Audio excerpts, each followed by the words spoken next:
Welcome to Triathlon University. I thought it would be a good idea to run through some of the things that you can do and cannot do on a bike course. And while you should always read the athlete guide and the rule book before you compete in a race, I know some people, like me included, are visual learners. So I thought this would be a fun way to kind of go through some of the rules. And obviously we are focusing on 70.3 and Ironman, but even if you aren't doing an Ironman race, these are still rules that apply to you unless you're doing draft legal, of course. Just you will need to check because the time penalties may be slightly different depending on the length if it's a short course race. So let's get started. So first thing is drafting, which is one of the most common and well-known, but often misunderstood. So drafting, we're talking about Ironman specifically, the rule is that you cannot be right behind a cyclist like that. Why? Because this is the draft zone. You're directly behind someone. So drafting, you're gonna get a little bit of, you're gonna get like wind resistance. It's gonna be easier for the cyclist behind, so that is not allowed during races for obvious reasons. Now, the draft zone for Ironman 70.3 is 12 meters or 6 bike lengths. Way to like visualize it. Let's say you're approaching that draft zone, you need to pass. So you would come out here to do pass. Thing is, you have 25 seconds to complete a pass. Also, you cannot come up here. Oh no, they're going a little bit faster than I thought, and then back out. That you'll get a drafting penalty as well because of that. Because you're still getting benefit. So the only way out of the draft zone is through, towards the front. Now, the most common mistake that people make with drafting is not necessarily this, staying right on someone's wheel, although that will happen. You will see it sometimes. The most common thing that happens is people being 2 bike lengths back, 3 bike lengths back, 4 back. It has to be 6. And so a lot of people will be back and they're not back far enough, and they'll get a referee come by on a motorcycle and maybe give them a penalty, and you're like, wait a second, what's happening? I wasn't drafting. Well, you were, you just misjudged the distance. So making sure that you're 6 bike lengths back, passing within 25 seconds is drafting. Now, let's say that you do get a drafting penalty. What is it? Well, a referee will show you this card, which is a blue card. That means 2 to 3 minutes. So if it's a Ironman 70.3, 2-minute time penalty. If it is an Ironman, 3-minute time penalty. And we will talk about how you serve those penalties later on. So there are a couple situations when drafting is okay. If you're coming into an aid station, don't necessarily need to worry about drafting there. Or if you're coming in and out of transition, right there, it's okay. Also, if there's like a very acute turn, or for safety reasons, if a official tells you or you have to stay over for a certain reason. But in general, that is the rules around drafting. Now, these are for age groupers only. Professional rules are a little bit different. Situation number 2. Let's say that someone passes you. So they pass you on the bike. There you are behind them. Oh no, all of a sudden you are in their draft zone. So what do? You cannot immediately pass them. You have to back out of their draft zone before you can attempt to repass. That's the rule. If they were to pass you and you were to just stay right here and then go ahead and try to repass, that would be a 30 to 60 second penalty, which is a yellow card. Third situation is called blocking. This happens all the time on Ironman courses. Not only can you get a penalty for it, but it's also dangerous. So the rule is that you always have to ride on the right side of the road. If you're in America, if you're in other countries and you're riding on the left side of the road, you're riding on the left side of the road. But the point is you ride on one side of the road, at close to the side of the road where the grass is. Then you're going to pass. You're also going to get back right there on the side of the road. What you cannot do is just hang out here. You can't hang out in 2 lines next to someone, and you'll see packs of athletes like 4 wide.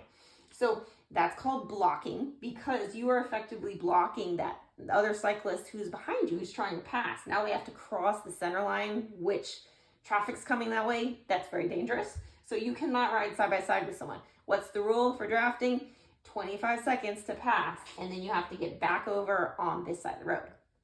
So if you are caught blocking, then that is, again, a yellow card, 20 to 30 second penalty. Fourth thing, this is not necessarily a rule, but this is just good practice. So let's say that you want to pass someone who's in front of you. So we're paying attention to what's going on up here in front of us. So we're just going to pull out and then come up here. Okay, how often does pulling out into traffic go well for you in a car without looking? Okay, so we don't want to do that on the bike either. I don't have a third cyclist here, but what can happen? Let's say this is third cyclist. This is a fast cyclist. This guy's going like 25 miles an hour. So you're here, he's going real fast, and then all of a sudden you just dart out. That's how you get yelled at. That's how you get in an accident. So it's very simple. All you want to do is, if you want to pass someone in front of you, just glance over to the left. Is there anyone coming? No? Okay, good. Then I'm going to pass. Also, not required, but it is nice when you're passing someone, say, on your left, so that they know you're there. So if they needed to do something, if they need to pick up a bottle, if they needed to get out of their air bars, they're not going to just move over into you. So on your left is a nice thing to say.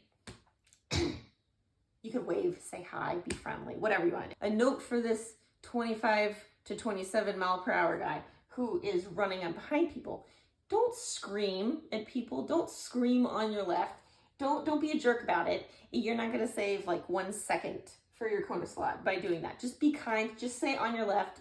Also, good to keep in mind, Ironman races and other triathlons are filled with athletes from all different countries, all over the world. So a lot of times when I talk to someone on the bike course and they're not recognizing or saying, it's because they're not speaking the same language. They don't speak the same language as me. And so sometimes you have to use hand signals, but just be kind and friendly about it. Just say on your left, don't scream at people. All right, let's say that the worst does happen and you get a penalty. It's not a huge deal. Don't freak out, but there is something you need to know so that you don't escalate it to an even worse penalty. You need to go see one of these, a penalty tent. Now, on a 70.3 bike course, there might be one probably at the entrance to transition, right when you get off the bike course is a commonplace. On a full Ironman course, they might have two, but regardless, there's always going to be one right at transition. Now, if you get shown one of these cards, you have to stop at the penalty tent. If you don't stop at the penalty tent and serve your penalty, you will be disqualified. A lot of times, they're not going to catch you at the end of the bike course. They will certainly catch you before the finish line, and if they don't, they're going to catch you afterwards when they look at the results. So if you get a penalty, it is not a big deal. You just pull up to the penalty tent. There are nice volunteers there. You can sit and you have a break for however long you got, 20 seconds, 30 seconds, 2 minutes to 3 minutes. Now, there are some rules when you're in the penalty tent, things you can do and cannot do. You can drink water, you can have snacks that are on your person, but you cannot take something from an outside source. Like you can't have a friend give you a banana. Also, you can't do any work on your bike, like bike maintenance stuff, because it's a penalty. It is not to be used as like a benefit. Also, you can't get off and like go to the bathroom and stuff. So you can stand by your bike, like stretch, have a snack, that's fine. And then you go on your way. Now, if you don't stop, you don't serve a penalty, that is grounds for disqualification. And it does happen. Matt and I were at 70.3 North Carolina.